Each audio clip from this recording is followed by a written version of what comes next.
Alvin, ang sundalo. Credit to the author. 788 hanggang 73. Ang mga pangalan po na nandito ay galing sa mga name generator.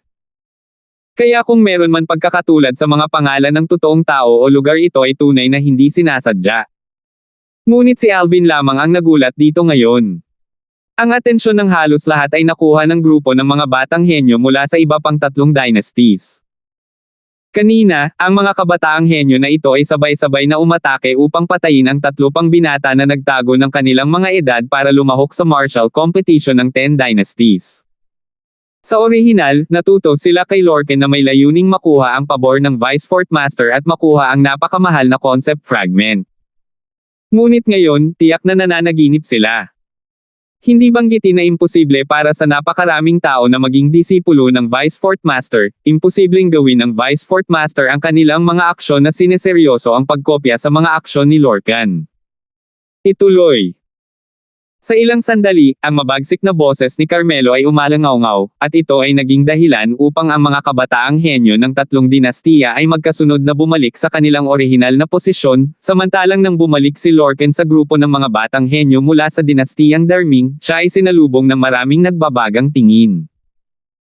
Tinitigan ni Ted si Lorcan na may mga mata na naglalaman ng apoy ng inggit na lumabas sa anyo at halos kayang sunugin ang anumang bagay upang maging abo. Sa sandaling ito, ang kanyang puso ay napuno ng hindi pagpayag. Sa anong batayan? Sa anong batayan ay pinigilan ako ni Lorcan sa nakaraan at nakakuha pa nga ng napakalaking kapalaran ngayon, dahilan upang magkaroon siya ng momentum na magpakailanman na tumayo sa itaas ko. Ayaw niya. Ngunit kahit gaano siya ayaw, ang bagay na ito ay naging hindi maiiwasan. Nang ang mga tingin ng lahat ay napunta kay Wilson at Elder Chen na nasa maikling sandali ng paghaharap, si Lorcan ay determinadong kumilos at nanalo ng kapalaran para sa kanyang sarili. Minsan, napaka-aperto ng kapalaran. Ang isang pagkakataon ay panandalian at tumagal lamang ng isang iglap. Sa isang kisap mata, 5 sa 100 batang henyo mula sa 10 dynasties ang nasawi. Ang mga taong hindi pa nasusukat ang kanilang edad sa mga natitirang 75 batang henyo ay sunod-sunod na naglagay ng kanilang mga kamay sa Age Measuring Pearl sa kamay ng Skywolf Fort Elder.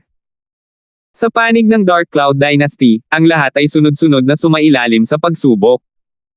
Matapos ang Lizardo, Q, Sherman, at Logan ay naging pansamantalang sentro ng atensyon. Dahil ang kanilang mga edad ay mas mababa sa 35 at si Logan ay lampas lamang ng kaunti sa 30 taong gulang, dahilan upang siya ay mas bata pa kay Hugh at Sherman. Saber 5, mukhang nakakuha ka ng mabuting disipulo. Napangiti si Carmelo na nakakita sa resulta ng pagsusulit ni Logan habang kausap niya si Saber 5. Bahagyang kasiyahan ng bumalot sa mukha ni Saber 5 nang marinig niya ito. Samantala, tanging sina Alvin at Irish sa panig ng Dark Cloud Dynasty ay hindi sumailalim sa kanilang pagsubok. Kuya Darfield, mauna ka na. Bahagyang ngumiti si Irish habang nakatingin kay Alvin. Hindi tumanggi si Alvin at sumulong upang makarating sa harapan ng Elder ng Skywolf Fort. Ang Skywolf Fort Elder ay hindi maiwasang bahagyang magulat nang makita niya si Alvin. Sa panlabas na anyo pa lang, nasa 25 taong gulang pa lang ang nakasuot ng violet na binata sa kanyang harapan. Nang ilagay ang kamay ni Alvin sa Age Measuring Pearl, bukod kay Lizardo, ang mga tingin ng lahat ng iba pang mga batang henyo mula sa Dark Cloud Dynasty ay bumaba kay Alvin. Maging ang 2 Vice Fort Master ng Skywolf Fort ay walang exception. Sa gitna ng grupo ng mga batang henyo na naroroon, walang alinlangan na sina Alvin at Irish ang mukhang pinakabata. Bukod dito, pareho silang mula sa Dark Cloud Dynasty, kaya mahirap para sa kanila na hindi makatawag ng pansin. Maging ang ilan sa mga kinatawan at mga batang henyo ng iba pang mga dinastiya ay hindi maiwasang lumingon at tumingin kay Alvin ngayon dahil gusto nilang malaman ang tunay na edad ni Alvin. Ang dahilan kung bakit hindi nagulat si Lizardo ay dahil matagal na niyang kilala si Alvin. Sa lahat ng mga taon na nakalipas nang makita niya si Alvin sa unang pagkakataon sa Iron Blood Army's Genius Camp, siya ay 18 at si Alvin ay 16, at dahil dito palagi niyang naaalala na si Alvin ay mas bata sa kanya ng 2 taon. Perlas na pagsukat ng edad. Iniunat ni Alvin ang kanyang kamay para hawakan ang Age Measure Pearl. Agad, naramdaman niya ang mainit na enerhiya na ibinubuga mula sa Age Measuring Pearl, at dumaloy ito sa buong katawan niya sa isang kisap mata. Sa susunod na walang oras, ang mainit na enerhiyang ito ay bumalik sa Age Measuring Pearl. Samantala, 8 dilaw na laso ang lumabas sa Age Measuring Pearl, at ito ay nagpapahiwatig na ang kasalukuyang edad ni Alvin, 28. 28 taong gulang. Kaagad, maraming tao na nakatutok ng husto kay Alvin ay hindi napigil ang mapasigaw sa gulat. Kahit na matukoy nila na si Alvin ay dapat na mas mababa sa 30 taong gulang mula sa kanyang panlabas na anyo, nang talagang nakita nila ang kinalabasan na nasusukat ng Age Measuring Pearl, hindi pa rin nila maiwasang makaramdam ng pagkagulat. Talagang hindi ko akalain na may buhay na wala pang 30 taong gulang sa gitna ng 10 batang henyo mula sa Dark Cloud Dynasty. Kahit na ang mga kabataang ganito ay dumating na. Mukhang wala na talagang iba ang Dark Cloud Dynasty. Maraming tao ang tumingin kay Alvin at hindi napigil ang mapabuntong hininga sa emosyon. Nang makita nila si Alvin sa limelight, lumubog ang mukha ng lahat ng taong hindi maganda ang pakikitungo kay Alvin tulad ni Sherman, Ted, at ang iba pa, at ang kanilang mga mata ay kumikislap sa malamig na mga ilaw. Anong pangalan mo? Samantala, ang Vice Fort Master ng Skywolf Fort, Carmelo Palmer, ay tumingin kay Alvin at nagtanong na may bahagyang ngiti. Ang tanong tungkol kay Carmelo ay naging sanhi ng maraming mga batang henyo na magpakita ng mga naiinggit na ekspresyon habang nakatingin sila kay Alvin. Naunawaan nila na ang Vice Fort Master na ito ay nakapukaw ng malaking interes kay Alvin. Mukhang itong si Alvin ay kukunin bilang isang disipulo ng Vice Fort Master ng Skywolf Fort. Sa tingin ko, hindi naman siguro ganoon. Kahit na bata pa si Alvin, hindi pa niya inihayag ang kanyang cultivation, at bago pa man maipakita ang kanyang cultivation, ang kanyang halaga ay hindi natukoy, kaya hindi ito sapat para kunin siya ni Vice Fort Master Palmer bilang isang disipulo. Maraming tao ang bumulong sa talakayan at nagsalita ng mga katulad na salita. Alvin. Tumingin si Alvin kay Carmelo at hindi siya tiningnan ng mayabang o mapagkumbaba. Hindi ka talaga masama. Hanggat makapasa ka sa unang round ng mga selection, ako, si Carmelo, ang Vice Fort Master ng Skywolf Fort, ay handang kunin ka bilang aking personal na disipulo. Nagtaas ng boses si Carmelo at nagsalita. Ayon sa tono ni Carmelo, para bang handa niyang kunin si Alvin bilang kanyang personal na disipulo ay swerte na naipon ni Alvin sa loob ng 3 buhay, at sa parehong oras, hindi niya akalain na tatanggi si Alvin. Hindi mapigilan ni Alvin na sumimangot nang marinig niya si Carmelo, at hindi siya sumang-ayon o hindi sumang-ayon. Gusto mo ba akong kunin bilang iyong personal na alagad? Depende yan kung papayag ako.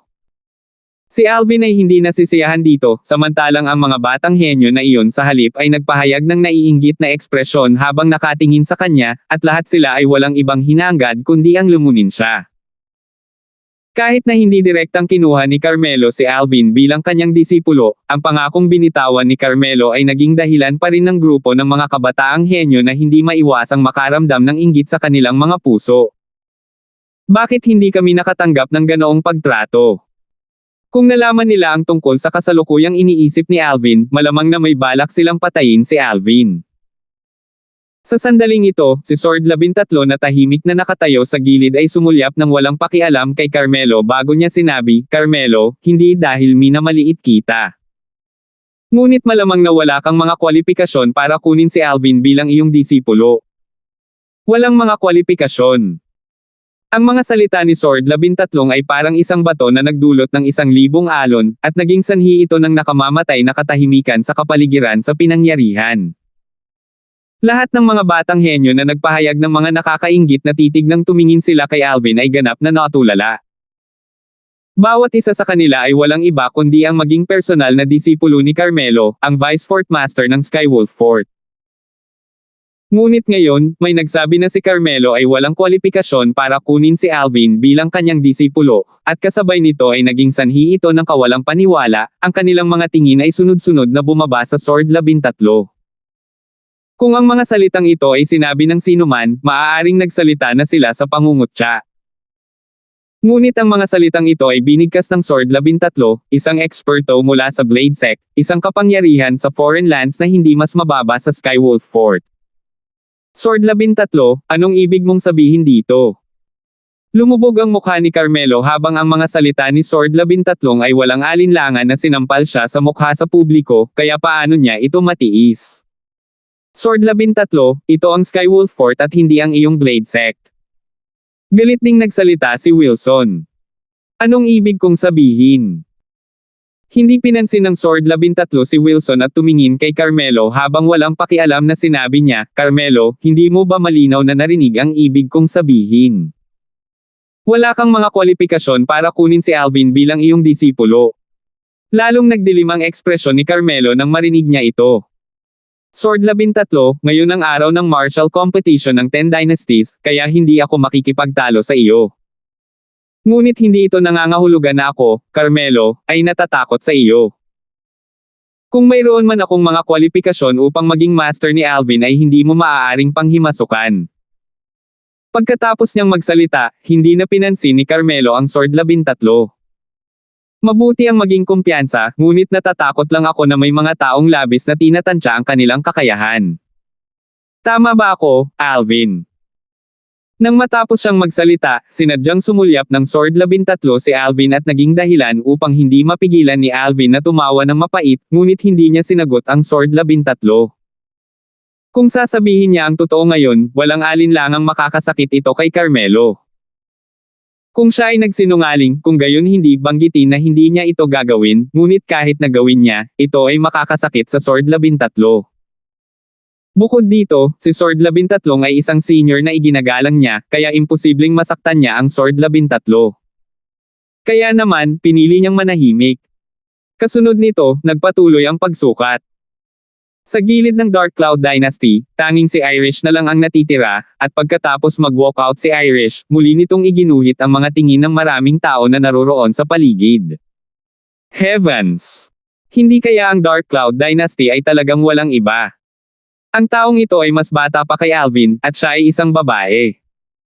Mukhang tumanggi na talaga ang Dark Cloud Dynasty.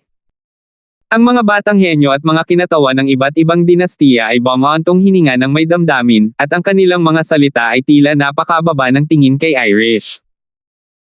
Nang makaharap ang mga emosyonal na buntong hininga na ito, ang mga mata ni Alvin ay nanliit nang lumitaw ang isang malabong ngiti sa mga sulok ng kanyang bibig. Kung alam ng mga taong ito ang lakas ni Irish ngayon, malamang na hindi sila mag-iisip ng ganito. Whoosh!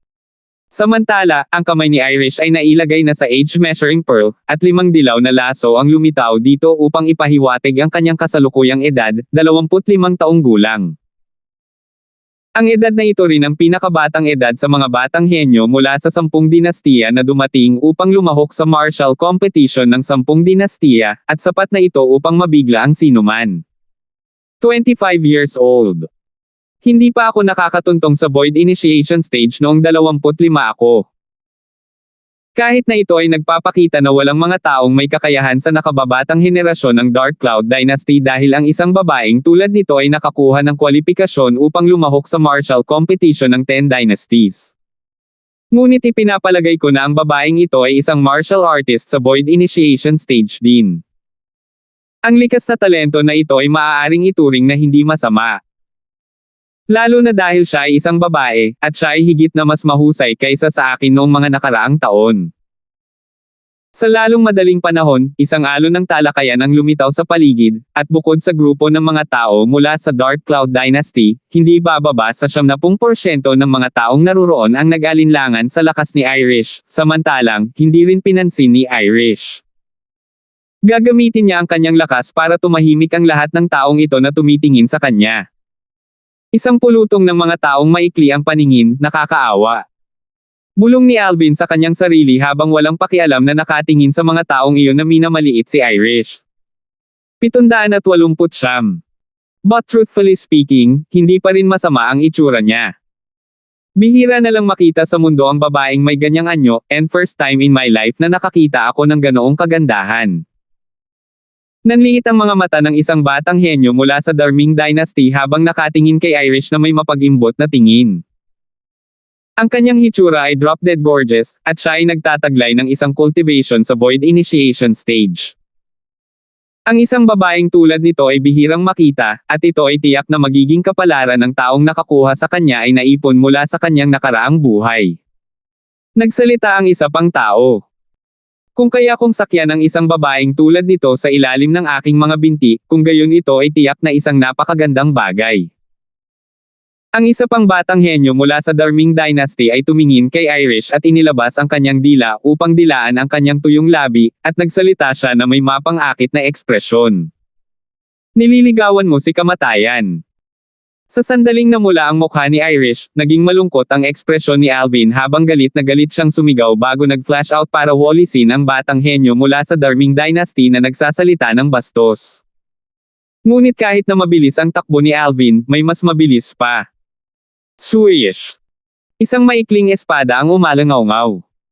Bago pa makapag-react ang lahat, may lumabas ng madugong paghawak sa leeg ng batang henyo mula sa Darming Dynasty. Walang tigil ang pag-spray ng dugo, at ang mga batang henyo ng Darming Dynasty na nagsalita ng bastos kanina ay napanatili pa rin ang kanyang orihinal na mga aksyon, ngunit ang kanyang buong katawan ay ganap na walang mga palatandaan ng buhay. Kasabay ng pagbagsak ng bangkay ng batang henyo ng Darming Dynasty sa lupa, umalangaw-ngaw ang isang alon ng nakakatusok sa tainga ng mga tunog ng hangin na sumasabog. Sa susunod na sandali, ang isang nakakatakot na unos na tumakas mula sa isang palad ay nagpasabog sa bangkay na naging pulbos na nagkalat sa langit at lupa. Whoosh! Kasabay nito, lumitaw ang isang matangkad na kulay pula at nakatayo sa langit. Ito ay tiyak na Wilbur. Tumigil sa paggalaw si Alvin nang makita niyang pinatay ni Wilbur ang taong hindi gumagalang kay Irish, at bahagyang lumuwag ang kanyang ekspresyon, ngunit ang kanyang mga mata ay naglalaman pa rin ng nakakatakot na lamig. Ang kanyang mga mata na puno ng lamig ay isa-isang dumaan sa 8 natitirang kabataang henyo ng Darming Dynasty. Wilbur, talagang naglakas loob kang pumatay ng isang miyembro ng aking Darming Dynasty. Ang Elder Chen ng Dalton clan ng Darming Dynasty ay naging malungkot sa ekspresyon habang nakatitig kay Wilbur, ngunit hindi siya nang ahas na kumilos. Dahil alam niyang malayo siya sa pagiging katapat ni Wilbur. 2 araw na ang nakararaan, nang dumating ang Vice Fort Master ng Skywolf Fort, Wilson, at ang Patriarch ng Drake Clan, Leroy, na naghahanap ng gulo kay Alvin, minsang ipinahayag ni Wilbur ang kanyang cultivation. Sa oras na iyon, naruroon siya. Nararapat siyang mamatay. Walang pakialam na tumingin si Wilbur kay Elder Chen. Sa sandaling magsalita siya ng walang paggalang sa aking anak, ang kanyang buhay ay hindi na pag-aari ng kanyang sarili. Ikaw. Agad na nagalit si Elder Chen nang marinig niya ito, ngunit wala siyang masabi, dahil narinig ng lahat na ang kanilang Darming Dynasty ang mali. Ngunit hindi niya akalain na gagawa si Wilbur at papatayin ang isang batang henyo ng kanilang Darming Dynasty dahil lang sa sinabi ng batang henyo. Ang Wilbur ng Dark Cloud Dynasty ay talagang napakalaki gaya ng sinabi ng mga chismis. Tumaas ang mga kilay ni Alvin habang ang kanyang tingin ay bumaba sa lahat ng mga batang henyo ng Darming Dynasty, at sa unang posibleng sandali, napansin niya na ang Crown Prince ng Darming Dynasty na si Lorcan, ay biglang tumingin kay Wilson. Si Wilson ay kasalukuyang master ng Lorcan. Kung hindi mahirap hulaan ni Alvin na tiyak na may sinasabi si Lorcan kay Wilson sa pamamagitan ng voice transmission ngayon, at ang pinakamalaking posibilidad ay hinihiling niya kay Wilson na tumayo para sa Darming Dynasty. Pinatunayan ng mga katotohanan na tama ang hula ni Alvin. Pagkabalik ni Wilbur sa kanilang grupo, humakbang pasulong si Wilson, at ang malamig niyang tingin ay bumaba kay Wilbur habang sinabi niya sa mahinang boses, ang pagpatay sa isang bisita ng ating Skywolf Fort sa ating Skywolf Fort. Isang void transformation stage na martial artist mula sa isang maliit na dynasty ay talagang nangangahas na maging walang hiya. Nililigawan mo si kamatayan. Sa sandaling matapos siyang magsalita, humakbang pasulong si Wilson habang ang origin energy sa kanyang katawan ay tumataas, at tila ito ay nag-transform sa isang bola ng nagngangalit na apoy na bumalot sa kanya sa loob nito, na naging dahilan upang siya ay tila nagmamayabang. Bukod doon, nakalok ang kanyang tingin kay Wilbur sa unang posibleng sandali. Sakto noong balak niyang gumawa ng hakbang. Swoosh! Isang figure ang agad na naglaho sa lugar, at nang lumitaw muli ito, nauna na ito kay Wilbur at mahigpit na pinrotektahan si Wilbur sa likod nito. Ang hitsura ng taong ito ay naging sanhi ng pagdilim ng ekspresyon ni Wilson, at siya ay sumigaw ng galit na galit sa parehong oras. Sword 13, anong ibig sabihin nito? Ang taong nagpakita kay Wilbur ay eksaktong Sword 13. Ang Sword 13 ay may kalmadong ekspresyon nang humarap sa tanong ni Wilson. Wilson, balak mong gumawa ng hakbang laban sa isang elder ng aking House of Swords sa harapan ko mismo. Hindi kaya ako makikialam. Malinaw na narinig at nakita ng lahat ng naruroon ang nangyari kanina, at alam mo kung sino ang tama at kung sino ang mali sa iyong puso. Kung talagang gusto mong gumawa ng hakbang laban sa isang elder ng aking House of Swords dahil dito, kung gayon kahit na nasa likod mo ang Skywolf Fort, ang aking House of Swords ay hindi rin titigil hanggang sa mamatay ang isa sa atin. Hindi titigil hanggang sa mamatay ang isa sa atin. Nang matapos magsalita si Sword 13, ang kanyang tono ay napuno ng lamig, kawalang interes, at hangarin na pumatay, at naging sanhi ito ng labis na pagkagalit sa ekspresyon ni Wilson. Hindi titigil ang House of Swords hanggang sa mamatay ang isa sa amin. Hindi sa banggitin ang anumang bagay, ang mga salitang ito lamang ng Sword 13 ay nagdulot sa kanya ng takot mula sa kaibuturan ng kanyang puso. Sa border area na ito ng foreign lands, alam ng lahat na ang House of Swords sa Blade Sect ay puno ng grupo ng mga cultivator ng espada na ganap na mga baliw.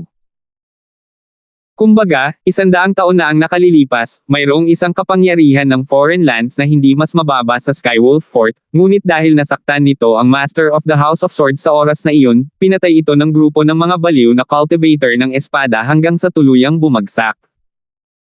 Sa kasalukuyan, ang kapangyarihang iyon ay bumagsak na upang maging isang kapangyarihan na hindi na-rate sa mga lupaing dayuhan.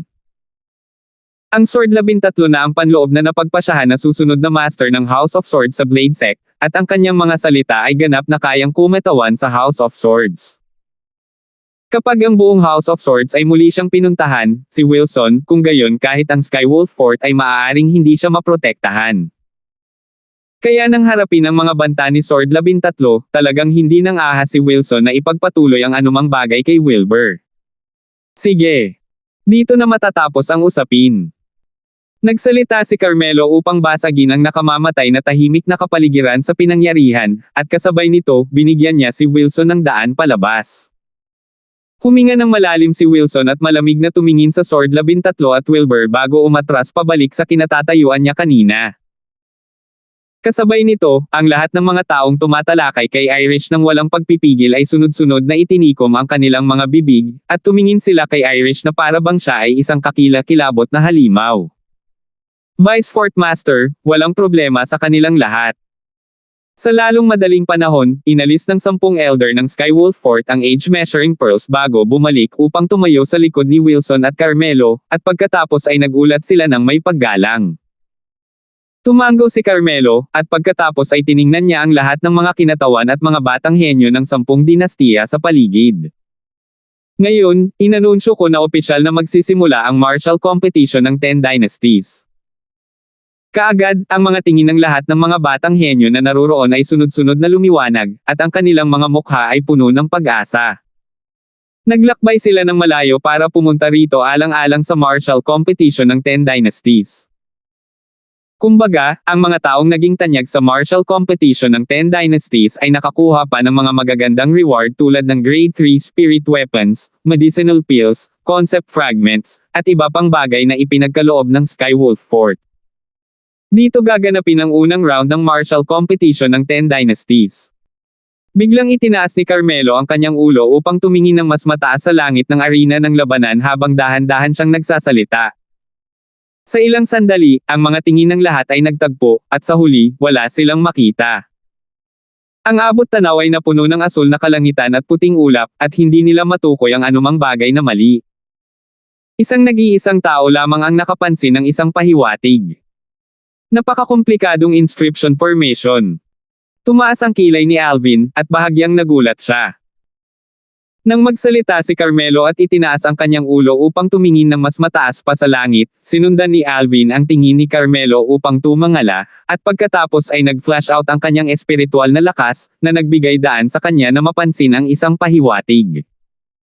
Ito ay lumabas na isang komplikadong inscription formation ang nakatago doon, at mahirap para sa kahit na ang spiritual force ni Alvin na sumanib dito. Ang inscription formation na ito ay halatang gawa ng isang dalubhasa sa martial monarch stage. Sa aking kasalukuyang spiritual force, lubos akong hindi makasilip dito. Sa di nagtagal, napansin nito ni Alvin. Gaano kakilakilabot ang spiritual force ng isang martial monarch stage expert, at ang isang inscription formation na nabuo mula sa inscriptions na inscribed mula sa spiritual force na ito ay talagang hindi isang bagay na masisilip ng kanyang kasalukuyang spiritual force. Kahit nataglay niya ang panghabang buhay na halaga ng mga alaala ng Rebirth Martial Emperor na nauugnay sa Tao of Inscriptions, wala pa rin siyang magawa. Kahit na ang kanyang spiritual force ay kasalukuyang nasa ika-4 na antas ng Void Interpretation Stage, ngunit ito ay masyadong mahina bago ang isang inscription formation na binuo ng isang eksperto sa Martial Monarch Stage. Biglang napansin ni Alvin ang iba pang nakakatakot na espiritual na lakas na lumalawak, at naging dahilan ito upang wala siyang pagpipilian kundi magmadaling bawiin ang kanyang sariling espiritual na lakas. Ang iba pang 9 na dinastiya ay talagang mga taong may kakaibang kakayahan na nakatago sa loob. Ang mga espiritual na lakas na ito ay malinaw na ang espiritual na lakas ng mga inscription na master sa Void Transformation Stage. Huminga ng malalim si Alvin, at hindi niya maiwasang makaramdam ng takot sa kanyang puso. Malinaw, ang mga kinatawan ng 10 dinastiya ay mga inscription master, at kahit na limitado ang kanilang antas sa Art of Inscription, sila ay mga inscription master kung tutuusin, at halos kayang kontrolin ang kanilang spiritual force. Whoosh! Sa lalong madaling panahon, malinaw na nakita ng lahat kabilang si Alvin na ang Vice Fourth Master Palmer Clan ay nag-withdraw ng isang sinaunang tansong salamin. Ang tansong salamin ay tila karaniwan, ngunit nahulaan ni Alvin na ito ay tiyak na pambihira. Kasunod nito, ang origin energy ay namulaklak mula sa kamay ni Carmelo at sumanib sa tansong salamin. Kaagad, isang material na pulang ilaw ang sumabog na pumutok mula sa loob ng tansong salamin, at ang pulang ilaw ay nagpapaliwanag sa kalangitan at talagang naging sanhi ng pag-ikot ng hangin at mga ulap sa itaas bago tuluyang nag-convert sa isang bola ng material na ulap at ambon. Isang inscription formation. Agad-agad, maraming tao ang nakapansin sa lalim ng bola ng mga ulap at ambon, at kabilang sa mga taong ito sina Wilbur at Irish, na minsan ay nakakita ng katulad na inscription formation. Exactly. This is an inscription formation. Inalis ni Carmelo ang tansong salamin sa kanyang kamay na nag-activate ng inscription formation, at pagkatapos ay tumingin siya sa mga batang henyo sa paligid. Ang inscription formation na ito ay ang lugar na lahat kayo ay sasailalim sa unang round ng mga selection. Lahat kayo ay papasok dito at papasok sa isang illusory realm na pagmamay-ari ninyong lahat. Ang mga salita ni Carmelo ay malinaw na sinabi sa mga batang henyo ng 10 dinastiya na naruroon. Ilusyon na kaharian. Ang mga salita ni Carmelo ay naging sanhi ng bahagyang pagkalito ng karamihan sa mga tao, samantalang, ang tingin ni Alvin ay hindi maiwasang lumiwanag sa halip. Ang mga ilusyonaryong kaharian ay hindi pamilyar sa kanya dahil ang kakayahan ng kaluluwa, Thousand Illusions, na taglay niya ay may kakayahang bumuo ng isang ilusyon na espasyo sa kalooban. Sa loob ng ilusyon na espasyong iyon, ang sinumang may espiritual na lakas na mas mababa sa kanya ay magiging katumbas ng isang tupang naghihintay na katayin niya. Sa loob ng illusory space na kanyang nilikha, siya ang ganap na pinuno. Sa ating Skywolf Fort, may ibang pangalan ang illusory realm na iyon. Illusory Purgatory. Nagpatuloy si Carmelo. Ilusyonaryong Purgatorio. Ang mga taong naruroon ay nakaramdam ng gulat sa kanilang mga puso nang walang dahilan o tula nang marinig nila ang pangalang ito. 770. Ang Illusory Purgatory ay katulad ng pangalan nito. Kapag napasok mo ito ay katumbas ng pagpasok sa isang mundo na parang purgatorio. Pagkatapos ng lahat ng 74 sa inyo na pumasok dito, 50 tao lang ang makakaligtas sa huli at makakuha ng mga kwalipikasyon para makasali sa ikalawang round ng mga selection. Nang ang lahat ay natakot sa Illusory Purgatory, muling nagsalita si Carmelo, at ibinunyag niya ang mga patakaran ng unang round ng mga selection. 50 tao lang ang makakaligtas sa 74 na pumasok. Kaagad, maraming kabataang lalaki ang hindi napigil ang mamatla. Hindi ba't 44 na tao ang kailangang mamatay? Ang ilang mga kabataang henyo na nasa ibaba sa kani-kanilang mga dinastiya ay natakot hanggang sa ang kanilang mga mukha ay namutla, at sa ilang sandali, sila ay bahagyang nagsisi na dumating upang lumahok sa martial competition ng 10 dinastiya. Vice Fort Master, pwede bang mag-withdraw tayo? Nang hindi nagtagal, tanong ng isang binata na may nanginginig na boses. Siya ay isang pag-iral sa ibaba sa gitna ng mga batang henyo ng 10 dinastiya, at alam niya na malamang na mamamatay siya kapag nakapasok siya sa illusory purgatory. Kasama ng binatilyong ito na nagtanong, maraming tao ang tumingin kina Carmelo at Wilson na may mga ekspresyon ng pag-asa. Obviously, may balak din silang umatras. Anong biro? Kahit na ang mga gantimpala ng martial competition ng 10 dynasties ay labis na mapagbigay, kung hihilingin sa kanila na ipaglaban ito sa kanilang buhay, kung gayon imposible para sa kanila na maging handa na gawin iyon. Sa ganang kanila, wala nang mas mahalaga kaysa sa kanilang sariling buhay, tulad ng sa sandaling mawalan sila ng buhay, kung gayon gaano man kalaki ang mga gantimpala, ito ay magiging walang silbi dahil hindi nila ito magagamit. Withdraw. Walang pakialam na sumulyap si Wilson sa binatang ito at tumango. Kaya mo. Nang lumiwanag ang mga tingin ng maraming kabataang henyo, ang mga sumusunod na salita ni Wilson ay naging sanhi ng pagkaputla ng kanilang mga ekspresyon ng magkasabay. Ngunit ang taong umaatres ay dapat makayanan ang pag-atake ko ng mag-isa. Hanggat kaya mo itong mabuhay, pagkatapos ay makakaalis ka ng ligtas. Anong biro? Makatiis sa welga ni Wilson. Si Wilson ay ang Vice Fort Master ng Skywolf Fort at tila isang pag-iral sa ika-7 antas ng Void Transformation Stage o mas mataas. Hindi pa banggitin ng lahat sa kanila na walang tiwala sa kanilang sarili, magiging imposible para sa kahit na ang pinakanamumukod tanging mga batang henyo sa 10 dynasties na makatiis sa isang strike ni Wilson at mabuhay. Kaagad, ang mga katawan ng maraming tao ay nagsimulang manginig, at sila ay napuno ng takot sa susunod na mangyayari. Tila napagtanto na hindi tama ang kapaligiran, nagpatuloy si Carmelo. Siyempre, hindi ito ganap na umaasa sa lakas kapag nakapasok ka sa illusory purgatory. Kung kaya mong iwasan ang lahat ng iba pang martial artist, kung gayon kahit na ang iyong lakas ay ang pinakamahina, makakaligtas ka rin kapag ang iba pang 44 na tao ay napatay. Ang mga salita ni Carmelo ay naging sanhi ng mga batang henyo na nawala ng pag-asa na bumalik sa kanilang katinoan, at ang kanilang mga mata ay nagliwanag. Gumagana rin ito.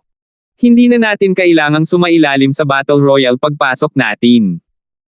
Marahil ay naunawaan niya ang pagkalito ng mga batang henyo na ito, patuloy ni Carmelo. Ang illusory purgatory ay itinayo ilang libong taon na ang nakalilipas sa pamamagitan ng inscription formation ng isang martial monarch stage inscription master na kaibigan ng Fort Master ng ating Skywolf Fort noong panahong iyon. Kapag nakapasok ka na dito, katumbas na ito ng pagpasok sa isang malawak na mundo. Sa lugar na iyon, natatakpan ng mga bundok at kagubatan ang lupain, at maraming lugar na maaari mong gamitin upang itago ang iyong sarili. Natapos magsalita si Carmelo ng sabay-sabay. Isang inscription master sa martial monarch stage. Ang mga salita ni Carmelo ay naging sanhi ng pagkagulat ng lahat maliban kay Alvin. Hindi nila akalain na ang illusory purgatory na ito ay may napakagandang pinagmulan at ito ay talagang ginawa ng isang eksperto sa alamat ng martial monarch stage. Hindi banggitin ng mga eksperto sa martial emperor stage, kahit na ang mga eksperto sa martial monarch stage ay mga pagkakaroon ng alamat sa mga miyembro ng 10 dinastiya, at sila ay mga pag-iral na hindi nila maabot. Vice Fort Master, lalabas ba tayong lahat sa iisang lugar pagkapasok natin? Walang magawa kundi magtanong. Kaagad, ang kanyang mga tanong ay umalangaw-ngaw sa maraming tao, at sila ay napuno ng pagkamausisa tungkol dito. Kung sila ay lilito sa parehong lugar, kung gayon ang pinakamahinang tao sa kanila ay magiging mga tupa na naghihintay na katayin. Iyon ay isang bagay na hindi nila gustong makita. Huwag kang mag-alala, kapag nakapasok na kayong lahat sa illusory purgatory, kahit na lahat kayo ay lilito sa iisang mundo, gayunpaman, hindi kayo lilito sa iisang lugar. Bawat isa sa inyo ay 500 kilometro man lang ang layo mula sa pinakamalapit na tao sa inyo, at may sapat na oras para itago ninyong lahat ang inyong sarili. Nagpatuloy si Carmelo. Kaya, sa unang round ng mga selection sa Martial Competition of the 10 Dynasties, ang mga kabataang eksperto na may kumpiyansa sa kanilang sarili ang makokontrol sa larangan ng digmaan, at kailangan nilang hanapin ang mahihinang mga tao na nakatago at papatayin sila. Pagkatapos lamang nilang pumatay ng 44 na tao ay ilalabas sila mula sa illusory purgatory. Siyempre, lahat kayo ay maaaring pumili na makipagtulungan sa isang taong pinagkakatiwalaan ninyo sa loob ng illusory purgatory. Halimbawa, ang ilang medyo mahinang tao ay maaaring magsanib puwersa upang harapin ang isang mas malakas na tao. Ang mga salita ni Carmelo ay naging dahilan upang lumiwanag ang mga tingin ng maraming kabataang henyo na may mahinang lakas. Kung magsanib puwersa tayo. Natatakot akong makipagsanib puwersa lang tayo sa mga taong mula sa iisang dinastiya. Oo, kung magsanib puwersa tayo sa mga tao mula sa iba pang mga dinastiya, baka saksakin tayo mula sa likod. Maliban na lang kung manata tayo sa ilalim ng 99 Heavenly Tribulation. Maraming mga kabataang henyo ang nakipag-usap ng masigla. Tama, kailangan kong bigyan ng babala ang lahat tungkol sa isang bagay. Hindi mo magagawang gumawa ng isang panata gamit ang iyong dugo sa illusory purgatory, dahil hindi maramdaman ng 99 Heavenly Tribulation ang iyong pag-iral sa loob ng illusory purgatory. Dagdag ni Carmelo. Agad na lumubog ang mga mukha ng maraming tao, at ang ilan sa kanila ay nagsusuot ng pagkabalisa. Mukhang nakakipili lang talaga tayong makipagsanib puwersa sa mga taong mula sa parehong dinastiya. Kahit na isang tao mula sa parehong dynasty, sino ang maglalakas loob na sabihin na ang lahat ay karapat-dapat na pagkatiwalaan? Maliban kung ito ay isang tao na ikaw mismo ang mapagkakatiwalaan, kahit sino ay hindi mapagkakatiwalaan. Oo. Pagkatapos ng lahat, pagkatapos lamang maghintay ng 44 na tao na mamatay ay makakaalis ang ibang mga tao sa illusory purgatory at mabubuhay habang dumadaan sa unang round ng mga selection. Para sa kapakanan ng pagpasa sa unang round ng mga selection, tiyak na maraming tao ang hindi titigil sa wala. Pagkatapos ng lahat, ang bawat pagdami ng mga nasawi ay nangangahulugan na ang kanilang sariling kaligtasan ay magiging mas garantisado. Maraming mga kabataang henyo na may medyo mahinang lakas ang may bahagyang pagkabalisa ng mga ekspresyon sa loob ng ilang panahon. Mukhang nabigo ang plano natin na magsanib puwersa noon. I never imagined that after we entered that illusory purgatory, maghihiwalay talaga tayo. Tumingin si Sandro kina Alvin, Irish, at Lizardo habang bumantong hininga. Pagkatapos namin pumasok, dapat subukan ninyong lahat ang inyong makakaya upang protektahan ang inyong mga sarili. Hanggat kaya nating magkita sa loob ng illusory purgatory, kung gayon ang pagsanib puwersa sa oras na iyon ay hindi pa huli.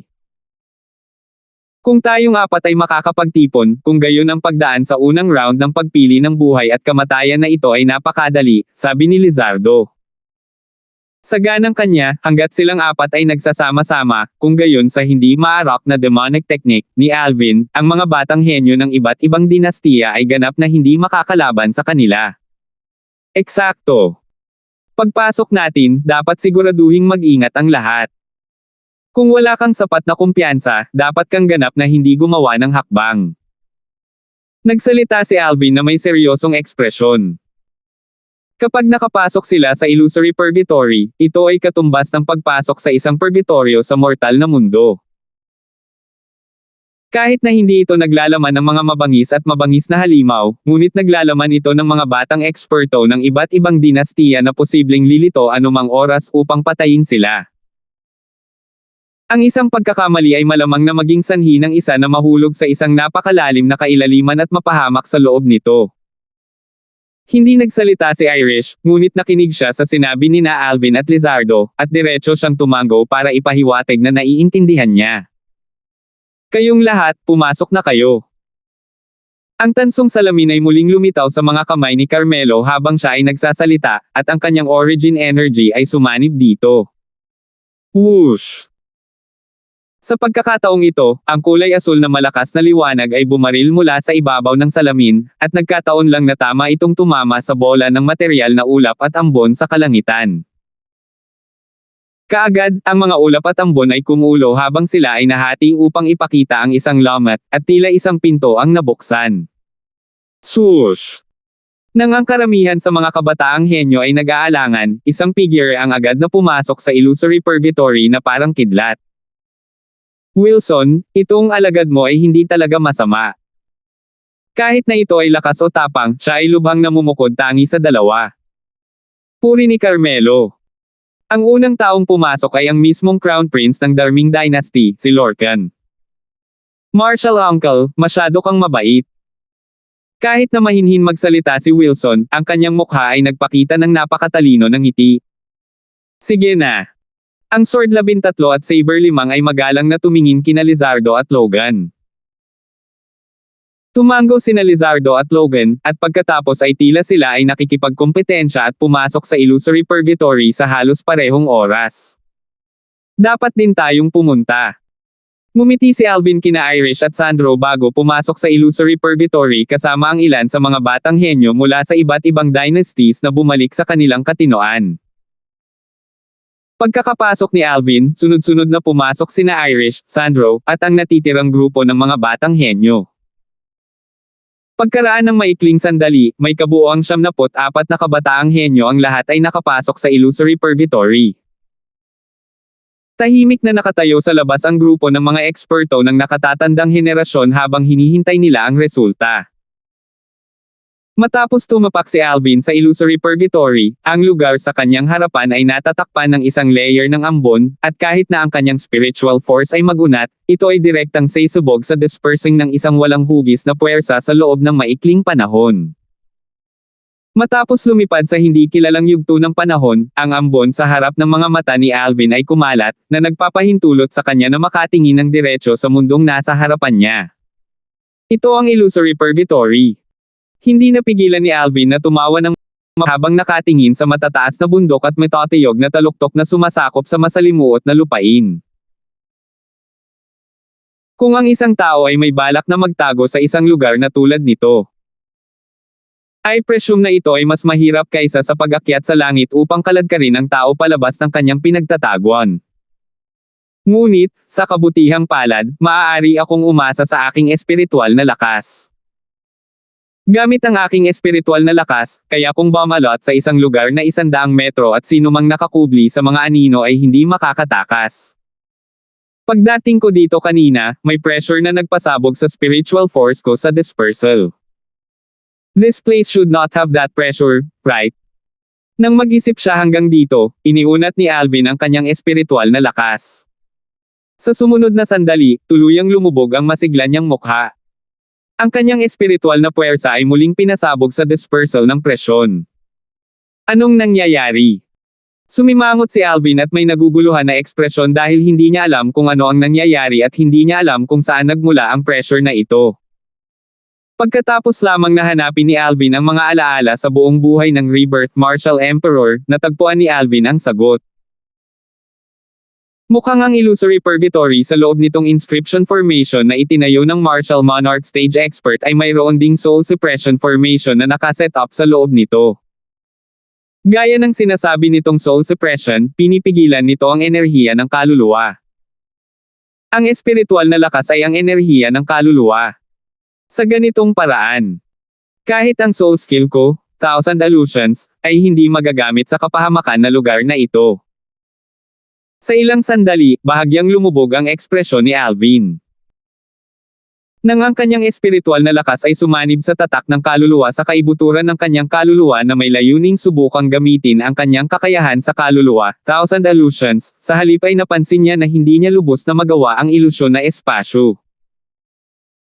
Sa bawat pagkakataong nilayo ng kanyang espiritual na lakas na buuin ang ilusyon na espasyo, ito ay sasabog sa dispersal ng hindi maipaliwanag na presyon sa unang posibleng sandali.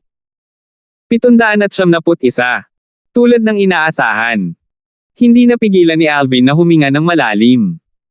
Dahil hindi niya magamit ang soul skill, Thousand Illusions, nangangahulugan din na makakaasa lang siya sa kanyang lakas para labanan ang iba pang mga batang henyo sa hindi kilalang illusory purgatory na ito. Kapag umaasa sa soul skill, Thousand Illusion, si Alvin ay hindi natakot sa sinuman sa mga batang henyo mula sa 10 dynasties.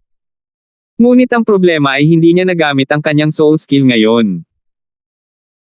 Hindi pa banggitin na hindi niya alam ang kakayahan ng karamihan sa mga batang henyo mula sa 10 dinastiya, ang paglilinang lamang ng Crown Prince ng Darming Dynasty na si Lorcan, na ipinahayag kanina ay naging sanhi ng kanyang labis na pagkagulat.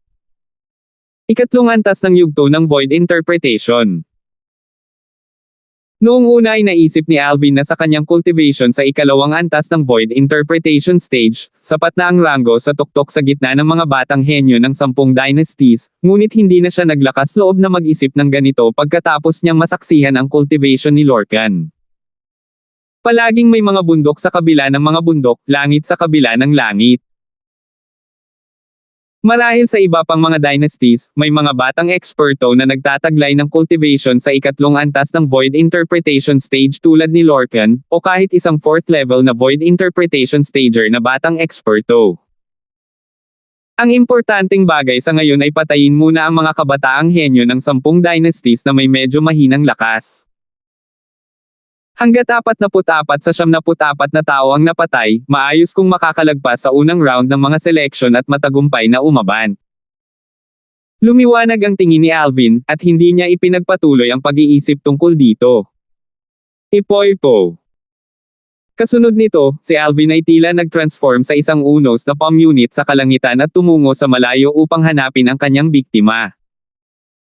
Nagtataka ako kung nasaan sina Irish, Kuya Zhang, at Lizardo. Maaari lang akong pumunta ng hakbang-hakbang sa hindi kilalang illusory purgatory na ito, at makakaasa lang ako na makatagpo sila sa lalong madaling panahon. Naisip ni Alvin sa kanyang puso. Kung makakatagpo ko ang Sherman na iyon, dapat ko siyang patayin kahit anong mangyari. Pagkatapos nito, gagamitin ko ang Devil Seal Tablet para ganap na lipulin ang hindi kumpletong kaluluwa na tila kabilang sa isang eksperto sa Martial Emperor stage sa kanyang katawan.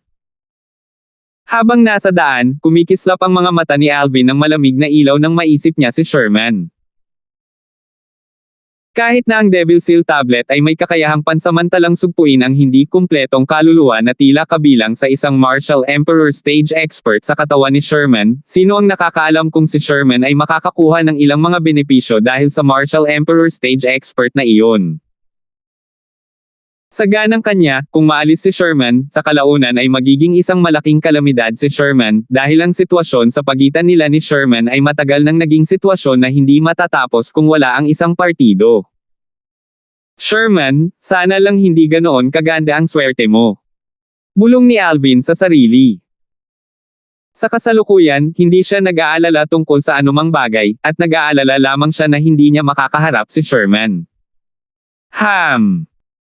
Pagkaraan ng ilang oras na paglipad, bumagal si Alvin dahil napansin niya na ang isang alon ng mga tunog ng pagsabog ng hangin ay umalangaw-ngaw mula sa malayo sa unahan. Obviously, may nag-aaway. Hindi mahirap para kay Alvin na hulaan na ang mga tao ay nagtagpo sa isa't isa at nagsimulang mag-away. Kaagad, napanatili ni Alvin ang mababang profile habang kumikilos siya upang itago ang sarili sa isang malayong bangin, at pagkatapos ay tahimik niyang pinagmamasdan ang matinding labanan sa malayo. Dalawang kabataang lalaki ang nakikipaglaban sa isa't isa, at sila ay pantay-pantay. Nang makita niya ang mga sinaunang may sungay na mga silhouette ng dragon na lumitaw sa kalangitan nang mag-away silang dalawa, hindi naging mahirap para kay Alvin na malaman ang kanilang mga cultivations. Dalawang 9th level Void Initiation Stage Martial Artists. Pagkatapos niyang kumpirmahin ang kanilang mga cultivations, hindi na nag-atubili pa si Alvin at direktang umalis sa bangin upang mag-transform sa isang gal na dumating malapit sa larangan ng digmaan sa maikling sandali. Walang impresyon si Alvin sa dalawang binata na nasa labanan, ngunit nakatitiyak siyang hindi sila miyembro ng Dark Cloud Dynasty, Darming Dynasty, at Darchu Dynasty. Kilala ni Alvin ang lahat ng tao mula sa Dark Cloud Dynasty, samantalang, dahil kay Ted, maingat niyang tiningnan ang lahat ng miyembro ng Darming Dynasty, kaya nagkaroon siya ng malalim na impresyon sa kanila. Tungkol naman sa mga miyembro ng Darcho Dynasty, dahil sa mga kabataang lalaki na nakipag-away sa kanya at kay Sandro sa restaurant sa labas ng Skywolf Fort noong araw na iyon, tiningnan din niya silang mabuti at naalala ang kanilang mga hitsura. Matapos lumitaw si Alvin, hindi siya direktang umatake, ngunit tahimik na nakatayo sa gilid sa halip habang tinitingnan niya ang eksenang nasa harapan niya ng may kalmadong tingin.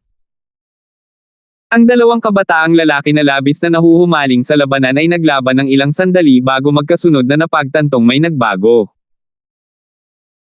Nang mapansin nilang may nakatayo sa malapit sa gilid ng kanilang mga mata, pareho silang malungkot at nagkahiwa-hiwalay na may lihim na pagsang-ayon, at pagkatapos ay umatras sila upang tumayo sa di kalayuan bago nagmamadaling binawi ang mga nakapagpapagaling na tabletang panggamot sa parehong oras at ininom ang mga ito. Matapos nilang inumin ang medicinal pill at bahagyang masipsop ang medicinal strength nito, sabay silang napatingin sa taong biglang nakatayo sa malapit. Sa isang sulyap, hindi napigilan ng kanilang mga mag-aaral ang paghihigpit. Alvin. Hindi pamilyar sa kanila ang nakasuot ng violet na binata sa harapan nila, at masasabing pamilyar siya sa kanila. 2 araw ang nakalipas, malinaw na nakita nila ang Vice Fort Master ng Skywolf Fort, Wilson, at ang Patriarch ng Drake Clan, Leroy. Halika hanapin si Alvin. Bukod doon, binigyang pansin nila si Alvin bago sila pumasok sa Illusory Purgatory, at alam nila na si Alvin ay isang batang eksperto ng Dark Cloud Dynasty at 28 taong gulang pa lamang ngayon. Kahit na bata pa si Alvin at hindi pa nila nasaksihan ang kakayahan ni Alvin, ngunit kahit papaano, bakas ng takot ang lumitaw sa kanilang mga puso ng walang dahilan o tula. Magsanib puwersa tayo at patayin muna natin siya bago ituloy ang laban natin. How about it? Biglang tinanong ng isa sa mga binata ang isa pang binata, at gusto niyang makipagsanib puwersa at harapin si Alvin. Sige. Hindi naman tumanggi ang ibang tao at determinadong sumang-ayon. Ang pressure na ibinigay sa kanya ni Alvin ay mas malaki kaysa sa kanyang kalaban, at naging dahilan ito upang wala siyang pagpipilian kundi maging maingat. Kumaliwa ka, kanan naman ako, sabay tayong maglulunsad ng pincer attack sa kanya. Ang binata na naghain ng mungkahi na magsanib puwersa ay nakipag-ugnayan sa isa pang binata sa pamamagitan ng voice transmission bago direktang sumuntok sa kaliwang bahagi ni Alvin na may balak na umatake mula roon. Ang isa pang binata ay hindi nang ahas na magpakatanga at tila naging isang kidlat na agad na bumaril patungo sa kanan ni Alvin. Swish! Ang isa ay gumamit ng espada, ang isa ay talam, at inatake nila si Alvin mula sa magkabilang panig. Ang Origin Energy Sword Lights at Saber Lights ay nagngangalit at naglalaman ng mabangis at matalim na sword concept at saber concept nang dumating sila sa harap ni Alvin na parang mga anino. Mula sa simula hanggang sa huli, walang pakialam ang ekspresyon ni Alvin kapag kaharap ang dalawang binata na magkasanib na puwersa, at tila hindi magbabago ang kanyang ekspresyon kahit na gumuho ang mount. Tay sa kanyang harapan, na naging dahilan upang magkaroon siya ng tindig ng isang eksperto. Pagkatapos lamang na dumating ang dalawang tao mula sa kaliwa at kanan, at ang kanilang nakakasilaw na mga ilaw ng espada at mabangis na sable ay bahagyang lumapit sa magkabilang gilid ay bumulwak ang malawak na origin energy mula sa katawan ni Alvin. Bang! Ang terrifying origin energy ay sumipol mula sa katawan ni Alvin at tila nag-transform sa isang bola ng gatas na puting apoy na bumaril sa kalangitan. Kasabay nito, ang malagatas na puting apoy ay nanginginig bago napalitan ng mga alon ng material na malalakas na pakpak na pumulupot sa katawan ni Alvin habang kumikislap ang mga ito na parang nag-transform sila sa isang layer ng defensive barrier. Klang! Klang! Klang! Ang nakakasilaw na liwanag ng espada at mabangis na saber na liwanag ay dumating na parang mga anino at bumaba sa material na malalakas na pakpak na nakapalibot at kumikislap sa paligid ng katawan ni Alvin bago sunod-sunod na nilipol. Ang malalakas na hangin sa paligid ng katawan ni Alvin ay parang isang hindi masisirang pader sa harap ng liwanag ng espada at mga ilaw ng sable. Ang lakas ng liwanag ng espada at liwanag ng saber ay lubos na wala sa parehong antas kung ihahambing sa lakas na nasa loob ng pader na ito, at ito ay parang pagkakaiba lamang sa pagitan ng langit at lupa.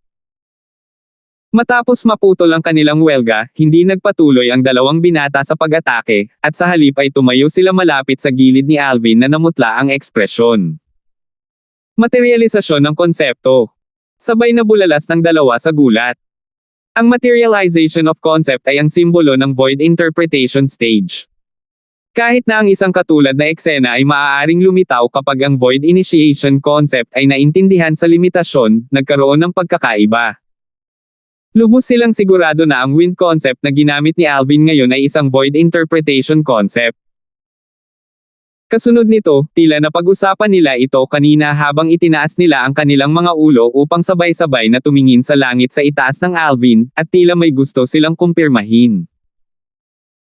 Ang enerhiya ng langit at lupa ay umiikot sa kalangitan sa itaas ng Alvin bago naging material na kababalaghan ng langit at lupa.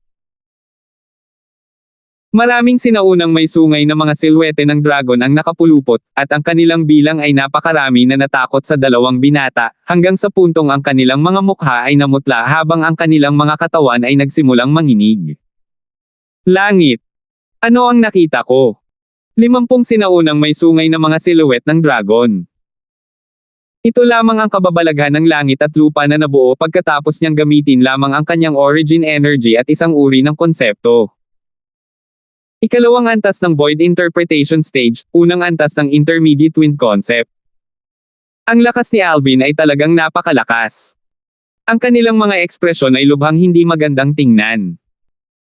Hindi nila akalain na si Alvin na 28 taong gulang pa lamang ay magkakaroon ng napakalakas na higit pa sa kanila.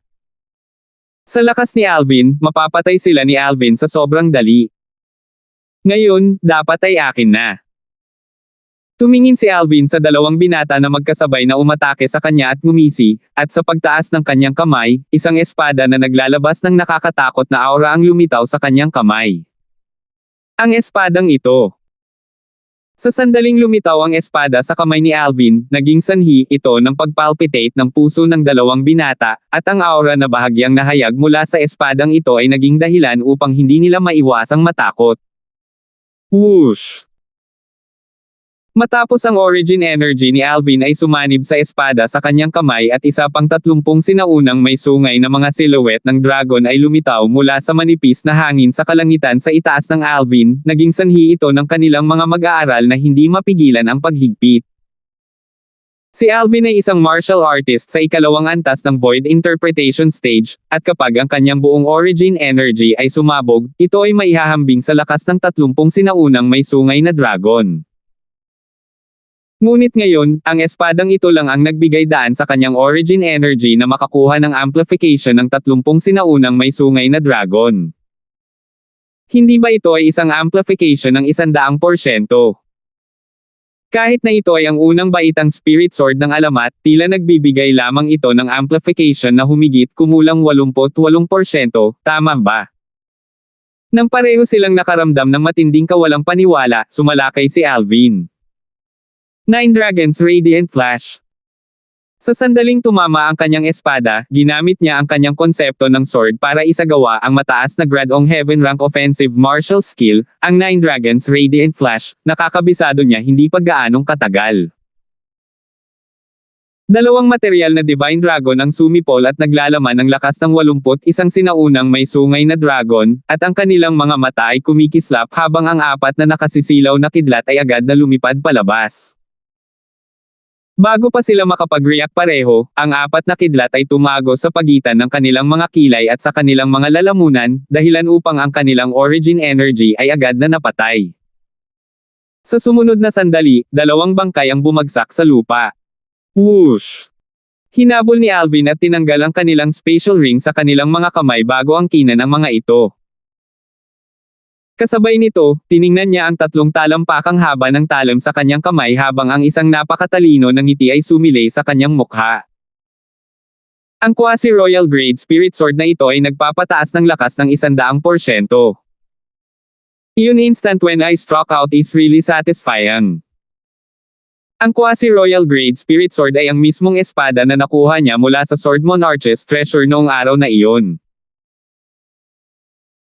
Ang espada ay pinino ng Rebirth Martial Emperor at dumaan sa ilang mga kamay bago nahulog sa mga kamay ni Alvin, at masasabing siya nga ay nagkaroon ng kakaibang kapalaran kasama ang Rebirth Martial Emperor sa kanyang buhay. Siyempre, ang kapalarang ito ay isang bagay na tiyak na hindi gusto ng Rebirth Martial Emperor kung nabubuhay pa siya. 772. Nagtataka ako kung ano ang resulta ng mga laban ng iba. 2 tao ang namatay dito, kaya may 42 pang tao ang natitira. Napaisip si Alvin sa kanyang puso habang siya ay lumilipad patungo sa malayo at patuloy na naghahanap ng kanyang susunod na target. Siyempre, nananatili siyang low profile at naging maingat siya sa lahat ng paraan. Bihira siyang gumawa ng inisyatiba na umatake at kadalasang nagkukubli sa tabi ng kausap, at gumawa lang siya ng hakbang pagkatapos niyang mapansin na hindi banta sa kanya ang kausap. Sa susunod na bahagi ng daan, isa pang 3 binata ang namatay sa kamay ni Alvin. Kabilang sa kanila ang isang miyembro ng Darming Dynasty na minsang sumalakay sa kanya sa ika-9 na palapag ng Ice Flame Pavilion sa Darming Dynasty, at ang taong iyon ay masasabing matandang kakilala niya. Swish! Sa pagtaas ng kanyang kamay, pinatay ni Alvin ang 9 Dragons Radiant Flash, na naging sanhi ng 4 na madugong butas na napasok ng mga kidlat na lumitaw sa isa pang binata bago siya nasawi. Ang buhay ng tao ay talagang hamak na parang mga damo sa mundong ito. Pagkatapos niyang iligpit ang kanyang mga kalaban na spatial ring, hindi napigilan ni Alvin na mapabuntong hininga sa emosyon. Siyempre, malinaw na alam ni Alvin sa kanyang puso na kung makakatagpo siya ng isang pag-iral na mas malakas kaysa sa kanya ngayon, kung gayon ang kanyang buhay ay magiging mababa rin tulad ng isang talam ng damo at walang halagang banggitin. Ito ay tiyak na dahil dito na sa tuwing sinasalakay at papatayin ni Alvin ang isang tao, bahagyang takot ang lilito sa kanyang puso. Sa pamamagitan lamang ng pagtayo sa tuktok ng gawaing ito at paglampas sa lahat ay hindi ko na kailangang mag-alala na may year-okan ako sa ilalim ng kanilang mga paa o kunin ang aking buhay upang maging mababang loob na parang damo. Nang mag-isip siya hanggang dito, ang puso ng malakas ni Alvin ay naging mas matindi, at ang kanyang titig na nakatitig sa malayo ay naging mas mabangis. Nais niyang maging isang malakas. Isa na nakatayo sa itaas ng lahat at nakatayo sa tuktok habang nakatingin sa napakaraming nilalang sa mundo. Ito ang pinakadakilang hangarin niya, at hindi siya magsisisi kahit hanggang sa kanyang kamatayan. Sa lahat ng paraan, nakuha ni Alvin ang isang tiyak na antas ng pangunawa tungo sa Illusory Purgatorio din. Ito ay isang lugar na ganap na itinayo mula sa inscription formations, at lahat ng nasa loob nito ay isang ilusyon. Siyempre, sa mga taong nasa loob ng inscription formation, ang lahat ay hindi naiiba sa mga tunay na bagay. Hanggang ngayon, may kabuuang 5 kabataang henyo ng iba't ibang dinastiya ang namatay sa kanyang mga kamay, samantalang, pagkatapos na mahulog ang mga bangkay ng mga kabataang ito sa lupa, lahat sila ay kakaibang maglalaho. Alam ni Alvin na ang mga bangkay na iyon ay hindi naglaho, ngunit sa halip ay umalis sa Illusory Purgatory at lumitaw sa labas ng inscription formation ng Illusory Realm na ito. Tulad ng naisip ni Alvin, pagkatapos ng bawat maikling yugto ng panahon, magkakaroon ng bangkay na lilipad palabas mula sa inscription formation na parang bola ng ambon at ulap na nagtagpo, at pagkatapos ay mahuhulog ng husto ang bangkay sa arena ng labanan. Sa tuwing may lalabas na bangkay, ito ang dahilan ng paglubog ng mga mukha ng mga kinatawan ng iba't ibang dinastiya. Hanggang ngayon, ang bawat dynasty ay may mga nasawi, at ang pagkakaiba lang ay ang halaga. Ang mga bangkay sa arena ng labanan ay nakatambak sa 10 iba't ibang lugar, at sa kanila, ang mga bangkay ng Dark Cloud Dynasty ay ang pinakamaliit, dahil mayroon lamang isang bangkay. Ang taong namatay ay isang 7th level Void Initiation Stage martial artist na nakapasok sa top 10 sa pamamagitan ng swerte sa Dynasty Martial Competition sa araw na iyon. Ngunit sa kasamaang palad, kahit na nakuha niya ang mga kwalipikasyon para lumahok sa martial competition ng 10 dynasties, namatay siya ng malayo sa bahay. Kahit na ang kanyang paglilinang ay bumuti ng husto pagkatapos ng isang taon, bumuti lamang ito hanggang sa ikawalong antas ng Void Initiation Stage, at siya ay isang pag-iral sa ibaba sa gitna ng grupo ng mga batang henyo mula sa 10 dinastiya. Ito rin ang naging dahilan upang matali siya sa kapalaran ng pagiging biktima sa mga unang round ng pagpili ng buhay at kamatayan sa Illusory Purgatory. Kapag ang isang biktima ay hindi nakapagtago ng mabuti, siya ay tiyak na hahabulin at papatayin. Aling dynasty ang naroon? Sa kalangitan sa itaas ng arena ng labanan, ang Vice Fort Master ng Skywolf Fort, si Carmelo, ay tumingin sa bangkay na nag-iisa sa gilid ng arena ng labanan. Vice Fort Master, miyembro yan ng Dark Cloud Dynasty. Magalang na nagsalita ang isang elder ng Skywolf Fort. Dark Cloud Dynasty. Ang dynasty na pinanggalingan ni Alvin. Nagningning ang mga mata ni Carmelo nang marinig niya ito. Oo. Tumango ang matanda. Hanggang ngayon, mayroon ng 23 tao na namatay. 21 na tao na lang ang kailangan bago ang natitirang mga tao ay makapasa sa unang round ng mga selection. Tiningnan ni Carmelo ang mga bangkay na hinati sa 10 lugar at sinabing dahan-dahan, kung talagang kaya ni Alvin na makalusot sa unang round na ito ng mga selection, kahit na anong paraan ang ginamit niya para makayanan ito. May mga kwalifikasyon siya para maging personal kong disipulo. Kahit na hindi malakas ang boses ni Carmelo, pumasok ito sa tenga ng lahat ng naruroon. Ngunit bukod sa mga kinatawan ng Dark Cloud Dynasty, ang iba ay tila medyo absent-minded, at hindi sila nagpatuloy sa pagiging inggit o inggit kay Alvin. Dahil sa sunod-sunod na pagkamatay ng mga batang henyo mula sa kanilang mga dinastiya, ang mga kinatawan ng iba pang 9 na dinastiya ay may hindi magandang tingnan na mga ekspresyon at lubos na walang mood na magmalasakit sa anumang bagay. Isang malamig na ungol ang umalangaw-ngaw, at ang Sword 13 ay sumulyap kay Carmelo nang may panghahamak. Carmelo, makapal talaga ang balat mo. Sasabihin ko ang sinabi ko kanina, wala kang qualifications para kunin si Alvin bilang disipulo mo. Sword 13, kung may qualifications man ako o wala ay wala sa iyo. Tumanggi si Carmelo na magpakita ng kahinaan at tumingin sa Sword 13 sa mga mata.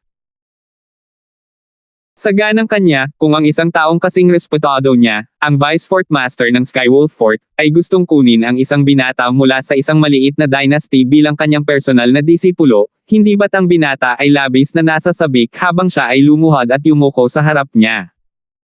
Tingnan natin.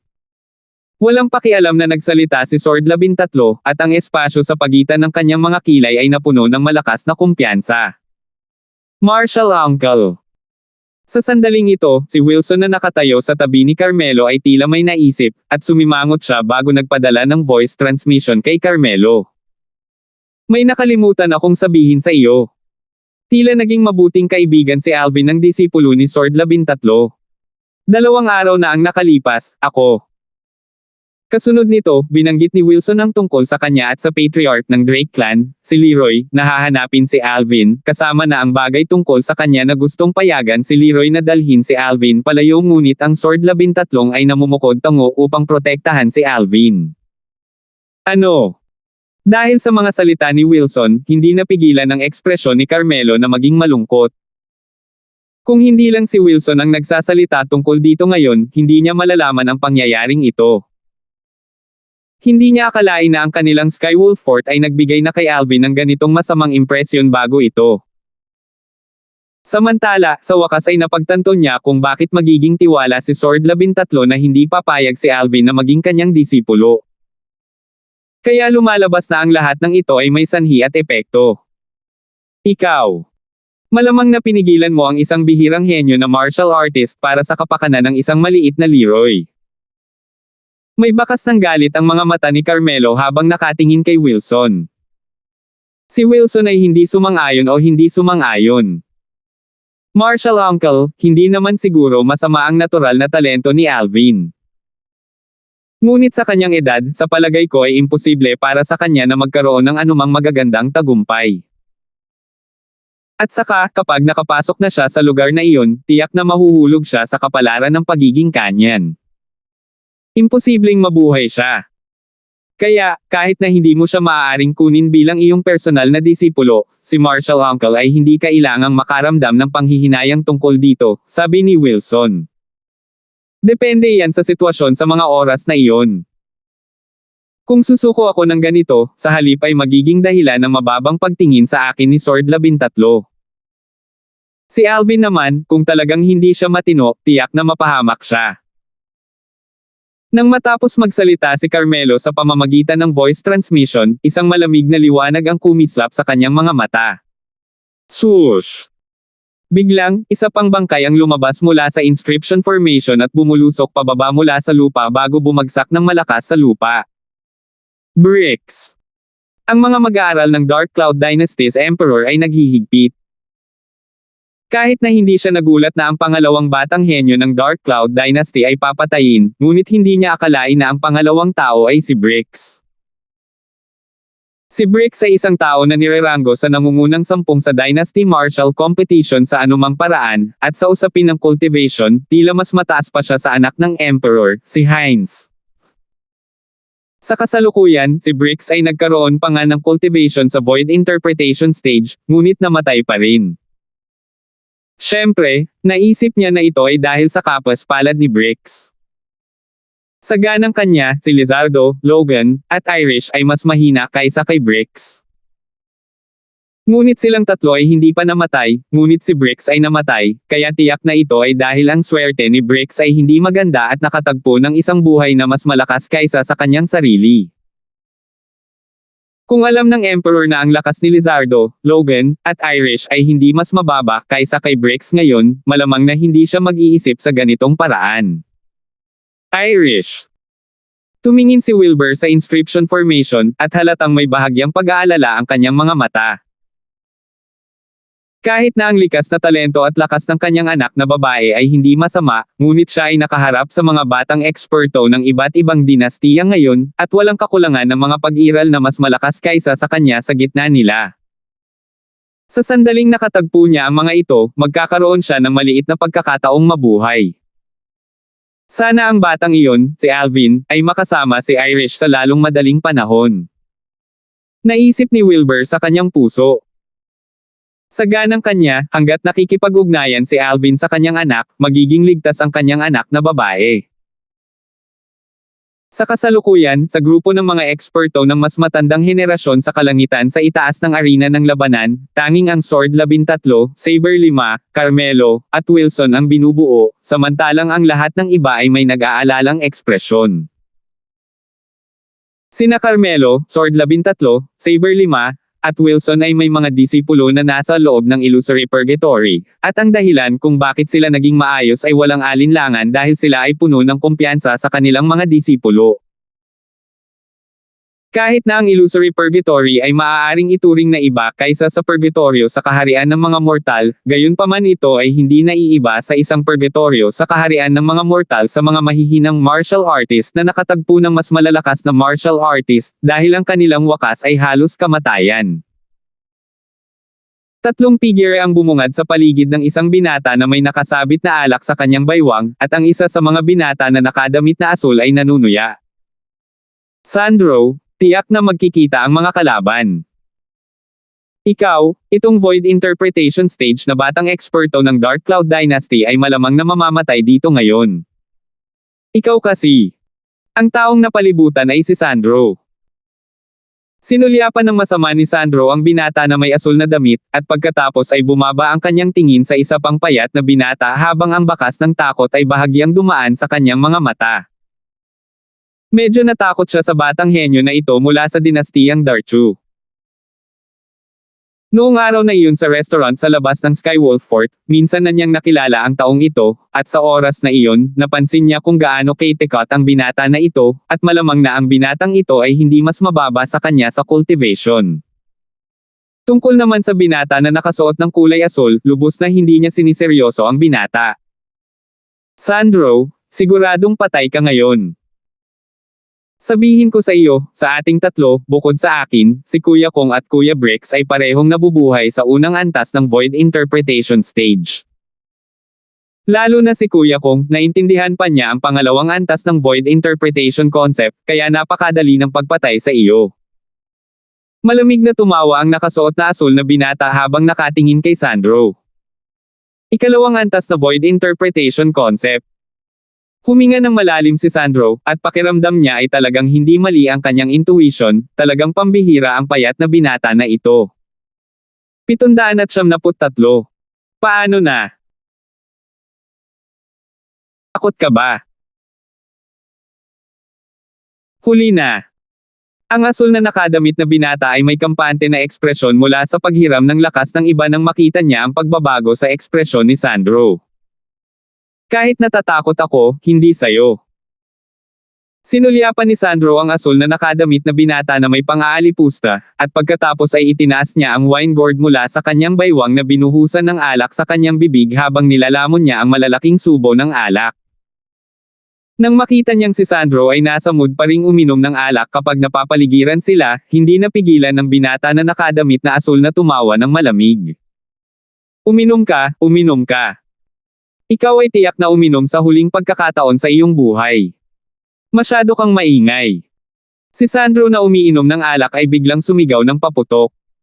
Nang ang tatlong binata na nakapaligid sa kanya ay hindi maiwasang mabigla saglit, mabilis siyang hamampas. Sa sandaling malakas na sumigaw si Sandro, itinaas niya ang wine gourd na pinag-ipunan niya ng lakas noon pa man bago ito marahas na binasag. Ang origin energy ay pumulupot sa paligid ng mga alak na gourd, at mabilis itong sumanib sa kanyang earth concept para maging materialize at balutin ang wine gourd. Swoosh! Ang wine gourd na may patong na damit ay napunit sa kalangitan at nagbunga ng isang alon ng mga pagsabog na umalangaw-ngaw na parang kulog habang ito ay direktang kumikislap patungo sa asul na nakadamit na binata. Sa kalangitan, 64 na sinaunang may sungay na mga silhouette ng dragon ang lumabas sa likuran niya. Ingat! Ang payat na binata at ang iba pang matipunong binata ay naging malungkot habang sila ay nag-transform sa dalawang kidlat na direktang kumikislap patungo sa asul na nakadamit na binata na may balak na iligtas siya. Ngunit sa kasamaang palad, ang kanilang mga reaksyon ay napakabagal pa rin.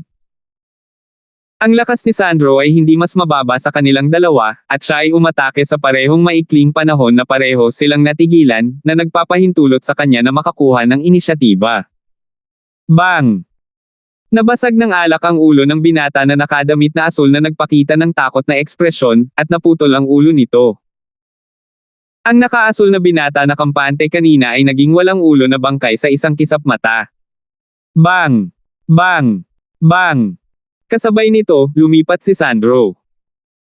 Sa tuwing kumikislap ang kanyang mga paa, humahakbang ang mga ito sa isang napakalaking laryo na lumilitaw mula sa manipis na hangin, na nagpapahintulot sa kanya na makakuha ng momentum at kumikislap bago hinawakan ang alak na lang na nabasag niya sa kanyang kamay. Kasabay nito, ang walang ulo na bangkay ay bumagsak sa lupa at naglaho sa loob ng illusory purgatory. Nang lumitaw ang walang ulo na bangkay sa labas, naging sanhi ito ng lahat ng mga eksperto ng mas lumang henerasyon sa labas upang hindi maiwasang makaramdam ng takot sa kanilang mga puso. Sino nga ba ang gumawa nito? Napaka-brutal talaga ng mga pamamaraan niya. Napabuntong hininga ang maraming tao. Nagtataka ako kung saang dynasty galing ang kapos-palad na ito. Napakunot ang noo ng mga kinatawan ng maraming dinastiya dahil nag-aalala silang ang binata na ito na nakasuot ng asul ay mula sa kanilang dynasty. Dahil ang mga asul na damit ay talagang masyadong karaniwan, halos bawat dinastiya ay may isang batang henyo na nagsusuot ng mga damit na may ganitong kulay. Sa kabilang banda, sa illusory purgatory, si Sandro na pumatay sa kanilang kasama sa ilalim ng kanilang mga ilong ay naging dahilan ng pagkagalit ng dalawa sa iba pang mga batang eksperto. Hindi ko akalain na naintindihan mo na ang pangalawang antas ng void interpretation concept. Tinitigan ng payat na binata si Sandro na may malungkot na ekspresyon habang ang origin energy sa kanyang katawan ay nagngangalit, at pagkatapos ay napalitan ito ng kulay pulang apoy na bumabalot sa kanyang buong katawan sa loob nito. Whoosh! Sa kalangitan sa itaas ng payat na binata, unang 20 sinaunang horned dragon silhouette ang lumitaw bago lumitaw ang isa pang 30 sinaunang horned dragon silhouette. Unang antas ng void interpretation stage. Pangalawang antas ng intermediate fire concept. Bukod dyan, hindi lang ikaw ang nagtataglay ng Grade 3 Spirit Weapon. Nanliit ang mga mata ng payat na binata nang lumitaw ang 7 talampakang sibat mula sa manipis na hangin sa kanyang kamay, at sa sandaling lumitaw ang sibat, ito ay nakapulupot ng apoy at nagsimulang manginig ng bahagya. Whoosh! Kasunod nito, isa pang 13 sinaunang Horned Dragon Silhouette at isa pang 4,000 sinaunang Mammoth Silhouette ang lumitaw sa kalangitan.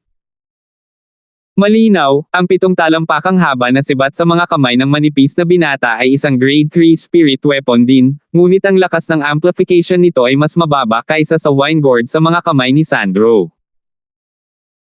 Pagkatapos ng lahat, ang Grade 3 Spirit Weapon Wine Gourd sa mga kamay ni Sandro ay personal na pinino ni Alvin, at ito ay may kakayahang magbigay ng isang amplification ng 170%, na naging dahilan upang ito ay malayo sa isang bagay na maihahambing sa Grade 3 Spirit Spear sa mga kamay ng payat na binata. Alalahanin sa daan patungo sa impyerno, iyon ay ang Kofang ng Darcho Dynasty na pumatay sa iyo. Ang Grade 3 Spirit Spear sa mga kamay ni Kofang ay nanginginig at tila isang maliksi na sawa na idinadaan sa kanyang buntot. Kayong dalawa lang. Binalot ng pang-aalipusta ang mga sulok ng bibig ni Sandro. Ang lakas ni Kofang ay hindi talaga masama, ngunit ang pagkakaiba sa Spirit Weapon ang naging dahilan ng lakas ni Kofang na maging isang buong 6,000 sinaunang mammoth na mas mababa sa kanya. Kahit na ang lakas ng 6,000 sinaunang mammoth ay hindi gaano, ngunit ito ay isang bangi na mahirap lampasan. Ang pinakamahalaga, ang isa pang kasama ni Kofang ay tila isang first level lamang na Void Interpretation Stage na martial artist na nakaunawa sa unang antas ng Void Interpretation concept ayon sa nakaasul na binata na pinatay kanina.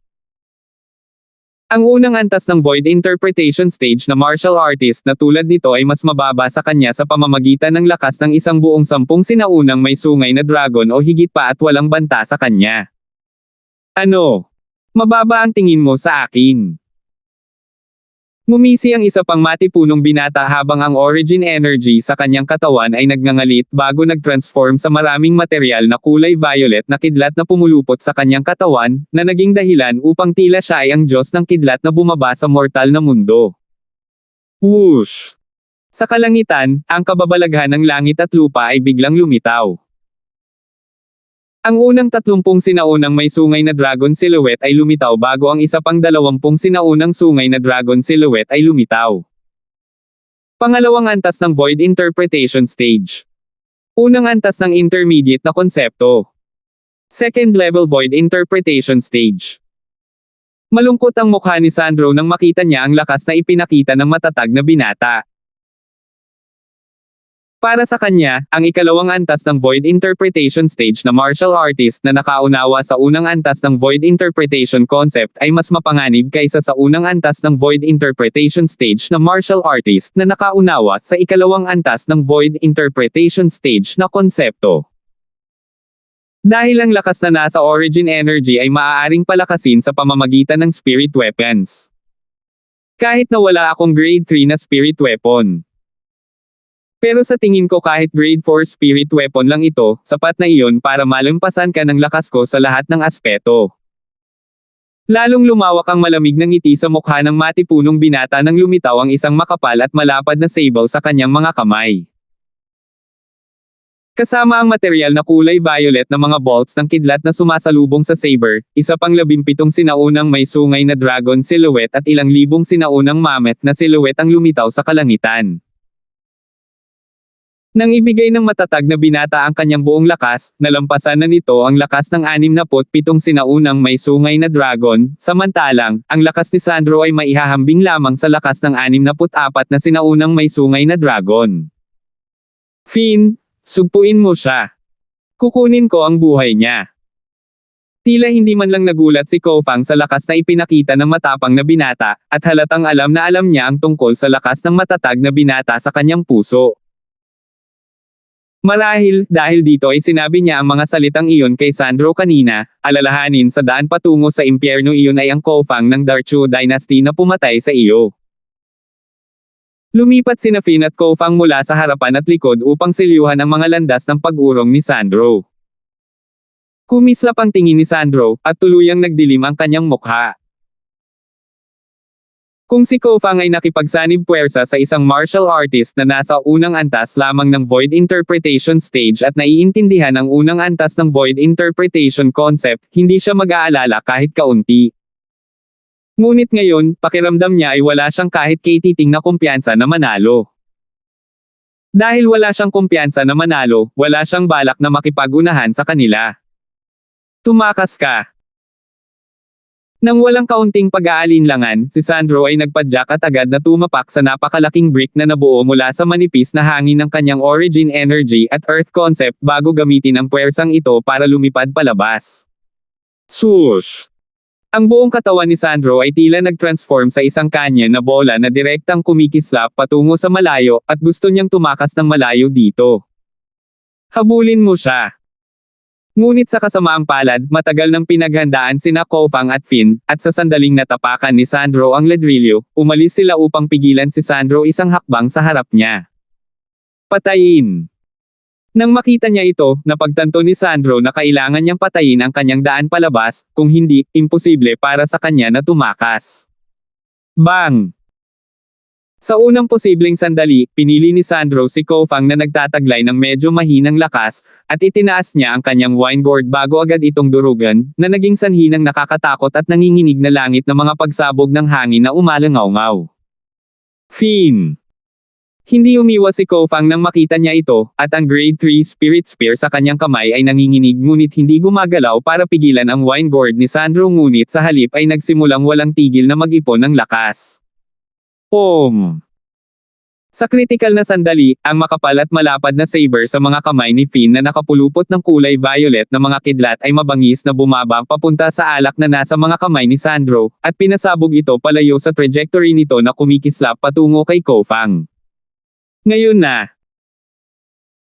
Lumiwanag ang mga mata ni Kofang at sinamantala ang pagkakataon na pansamantalang walang spirit weapon si Sandro sa kanyang mga kamay na maaasahan, at ang grade 3 spirit spear sa mga kamay ni Kofang na matagal nang nag-iipon ng puwersa ay biglang tumangay. Swoosh! Ang nagninangas na pulang kulay na 7 talampakan ang haba ng pagsasalita ay lumabas na parang nagninangas na dragon na umalis sa kuweba nito, at tumusok ito patungo kay Sandro sa napakabilis na bilis na nalampasan nito ang bilis ng pamamaraan ng paggalaw ni Sandro. Kakagalaw lang ni Sandro nang ang 7 talampakang haba na sibat ay dala na ng makapal na aura ng kamatayan na dumating sa malapit, at nilayo nitong tumusok sa kanyang katawan. Mamamatay na ba ako? Sa kritikal na sandali, ang puso ni Sandro ay nanginginig, at ang figure ng kanyang asawa, si Wang Qiyong, ay lumitaw sa kanyang isipan sa unang posibleng sandali. Qiyong, kung ipanganak akong muli sa mundo, ako. Hindi pa natatapos ang pag-iisip ni Sandro nang biglang tumagos ang maikling espada sa kanyang eardrums, at naging sanhi ito ng pagyanig ng kanyang isipan at ang magandang figure sa kanyang isipan ay nawala, samantalang, ang grade 3 spirit spear na malapit ng tumagos sa kanya ay sumabog sa tagiliran at walang natusok kundi hangin. WHO. Kasabay ng mabangis na sigaw ni Kofang at Finn na pumapasok sa kanyang mga tainga, nakita ni Sandro ang isang pamilyar na mukha na lumitaw sa kanyang harapan, at naging sanhi ito ng pagliwanag ng kanyang mga mata. Kuya Alvin! Alvin! Nang marinig niya si Sandro at makita ang pamilyar na kulay violet na figure, lumungkot ang mukha ni Kofang. Kung ito ay ang batang henyo ng isa pang dynasty, marahil ang batang henyo ay hindi malalaman ang lakas ni Alvin, ngunit nakita ni Kofang si Alvin na kumilos sa restaurant sa labas ng Skywolf Fort noong araw na iyon. Sa oras na iyon, sinampal ni Alvin ang kanyang kasama sa napakabilis na bilis na naging dahilan para mahiya siya sa kanyang kababaan. Sa oras na iyon, naunawaan niya na si Alvin ay hindi bababa sa isang pag-iral sa ikalawang antas ng Void Interpretation Stage. Alvin. Ang mga mag-aaral ni Finn ay hindi maiwasang maghigpit. Hindi niya akalain na ang batang henyo mula sa Dark Cloud Dynasty na naging limelight 2 araw na ang nakakaraan ay magkakaroon talaga ng isang nakakatakot na cultivation. Parang 28 lang siya. Isang casual na hampas ng kanyang espada ang nagpasabog sa grade 3 spirit spear sa kamay ni Kofang. In terms of strength, I'm afraid na hindi siya inferior sa akin. Masasabing makalangit ang gayong likas na talento. Big Brother Zhang, hindi ka ba masyadong mabangis? Lumalaban sa magkasanib na puwersa ng isang first level na void interpretation stage na martial artist at isang second level na void interpretation stage na martial artist na may cultivation sa unang level ng void interpretation stage, ikaw lang ang makakagawa ng ganoong bagay. Ganap na hindi pinansin ni Alvin sina Kofang at Finn habang nakangiti siya kay Sandro. Nakaramdam si Sandro ng isang alon ng kawalan ng pagsasalita nang marinig niya ito. Sa tingin mo ba gusto ko? Kung alam niya noon pa man na may pangalawang level na void interpretation stage na martial artist sa kanyang mga kaaway, tatakas na sana siya sa sandaling mapatay niya ang binata na nakadamit ng asul. Kung tumakas siya sa oras na iyon, may kumpiyansa si Sandro na hindi payagan sina Kofang at Finn na habulin siya. Salamat po at sinamahan ninyo ako, ingat lagi mga master.